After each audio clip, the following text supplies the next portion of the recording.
165 goals in 169 youth games for Palmeiras and a strong Copinha 22 competition convinced Real Madrid that Endrick was the next huge talent coming out of Brazil. So, have Madrid got it right on another special Brazilian talent, or will Endrick struggle to adapt to the highest level of club football? Let's take a look.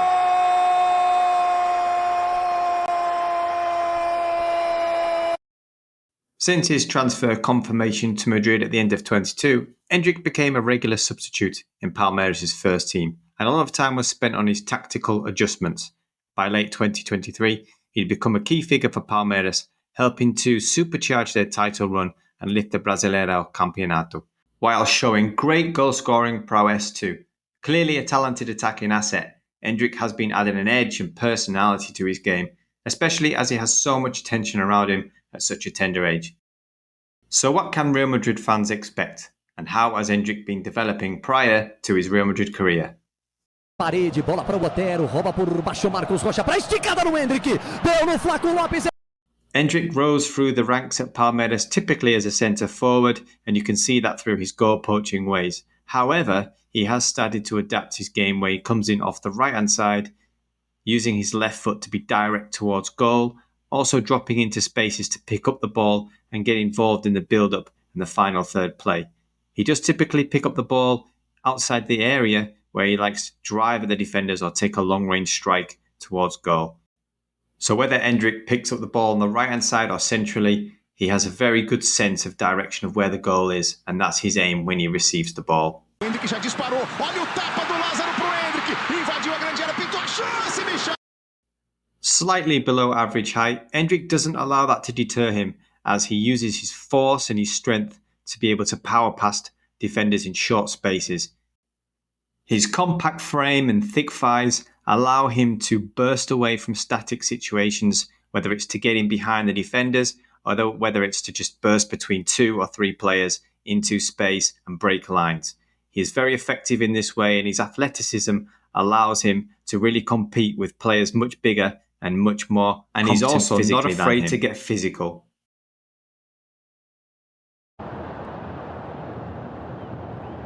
Endrick possesses a wonderful left foot that allows him to strike with power and precision, using good ball manipulation to set himself up. Once he sets his sights on goal, he's quite difficult to stop. It's his finishing and his shooting that shines through the most, especially his left foot, where he's able to get shots off quickly from long distance, preventing the goalkeeper from having a chance. Endrick is a player that likes to play the one-touch quick football. He's always positive in his play and he likes to move the ball forward as much as possible, releasing it quickly, using skill to get past defenders. That's his first thought most of the time, and very direct towards the goal. In terms of dribbling, Endrick possesses a lot of skill and quality that allows him to get past players, taking one-touch flick-overs, etc. However, he doesn't tend to use his right foot too much, and there are occasions where he fails to really connect with the ball before beating the man.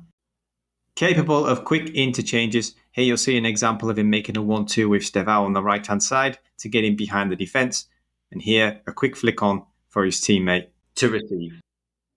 Endrick has come on leaps and bounds with his hold-up play. Now he's able to cushion the ball down and lay it off to a teammate, as opposed to times before where he was unable to really get hold of the ball. Here you see him wrestling past some defenders, maintaining possession. And he also passes the ability to be smart with his passing choices, playing teammates in behind with clean passes. Here he picks up the ball towards goal, drives the defender, tries to feed his teammate in. There is some execution that needs a bit of work on, but you can see that he's contributing a lot more with his hold-up play than he was previously, constantly looking for 1-2s, using his technical skills to get around defenders. He's also sharpened up his ability to drop, receive, and then move the ball onto a teammate in a dangerous area. Endrick. Ele contra 3, Endrick trabalhou, perna esquerda. Endrick also possesses a good sense of picking out his teammates in difficult scenarios. And when he's outnumbered, he has a sense to hold play up, cut inside, and look for a support run. As he continues to improve his game, he's able to drop into spaces and feed his teammates immediately to get in behind. And in this example, he just holds the ball up until the overlap is complete before feeding his teammate on the outside. And here he shows excellent vision to see his teammates run and pick a pass, threading it through the 3 players.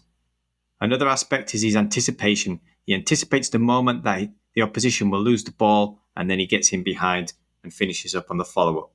Here he just makes a yard of space for himself, anticipating the ball to come back before finishing lovely. But it's his movement in terms of poaching and knowing where to be to arrive at the right moment for the goal, which really sets Endrick apart. Here you'll see he's just stood on the back of the shoulders of the last defender and times his run to perfection before heading the ball in.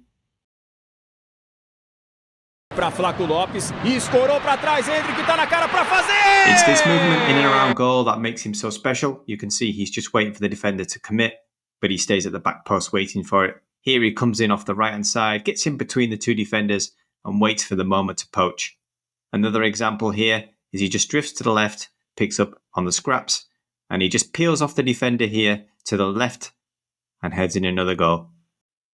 And due to his explosiveness and excellent movement, he's able to get in behind against high lines and use excellent decision making and assertiveness in 1v1 situations. Here, he's coming from the right again, but finishes with aplomb.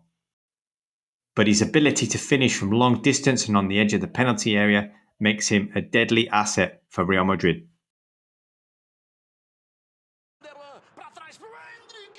However, Endrick does need to work on crosses and finishing that comes across him. As you can see, he doesn't get a great connection on either of these shots. And in this example, he's not able to adjust his body to get control of the ball before finishing. And here he just misses a volley from short range. There's times where he just overhits the ball. And there's other times where he just hangs onto the ball and doesn't make the right decision. He also needs to work on his ball reception. There's moments where he tries to let the ball run to fool the defender. Instead, it turns over possession and puts his team at a disadvantage and vulnerable to any counter-attacks. You can see in these moments here that he just tries to flick the ball past defenders when the best decision is probably to lay off a pass or hold onto the ball until he gets some kind of support. And there are other times where he just doesn't really have total control of the ball and gives it up quite easily. And because of his strong desire to score, he often takes shots when he probably shouldn't do. Pro Endrick, vai invadir a área para fazer o gol, tocou por cima. So Endrick certainly possesses a lot of the qualities that will allow him to become one of the best strikers in Europe and perform at the elite level. However, he will need some refining to really elevate his game, especially with his finishing at times and those balls that come across him. It will be interesting to see whether he's deployed as a centre forward primarily, or if he's seen as a player that comes off the right, and whether they make use of his direct runs. He'll be competing with Mbappe probably as a centre forward and Rodrigo on the right to have time to adapt to that role. So please tell me what you think. Does Endrick have the tools and abilities to be an elite player for Real Madrid? Will he be the face of their attack for years to come? Or will he struggle to adapt to the pressures and the level of elite football? Please leave your comments below, tell me what you think, and which player should I do a video on next? Let me know. Thank you for watching this video, see you next time, bye.